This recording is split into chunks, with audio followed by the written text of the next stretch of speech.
কিনে নিতে হবে। আগে আমরা আপনাদেরকে দিতে পারতাম, কারণ ওগুলো কভারের সাথে আসতো, এখন আর আসে না। একটি অ্যাডপ্টার হাতে নিয়ে দেখাইলো হৃদয় ভাই যে ভাই এটা কি ফাস্ট চার্জ হবে কি না। তখন তারা বলল হ্যাঁ ভাই এটা ফাস্ট চার্জ দ্রুত হবে, আপনি নিশ্চিন্তায় নিতে পারেন। তখন দোকানদার ভাই আরও বলল যে আমাদের দোকানে একদম সব কিছু অরিজিনাল আসে, ডুপ্লিকেট কোনো কিছু পাবেন না। তা দোকানের প্রোডাক্টগুলো মান খুবই ভালো, আইফোন থেকে বাজা স্যামসাং এবং গুগল পিক্সেল 6 সব কিছু সেট আর কি এদের কাছে পাবেন।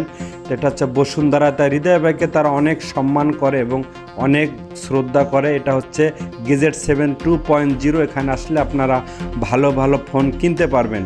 তো হৃদয় ভাইয়ের ক্ষেত্রে আসলে এখানের হিসাবটা ভিন্ন। হৃদয় ভাইকে তারা আসলে অন্য চোখে দেখে অনেক গুরুত্ব করে। দোকানদার বলছে হৃদয় ভাই আপনি যে আমাদের দোকানে আসছেন এটাই আমাদের অনেক সৌভাগ্য। তো আজকের মতো আমরা ভিডিওটি পর্যন্তই রাখলাম। সবাই ভালো থাকেন, সুস্থ থাকেন, আল্লাহ হাফেজ।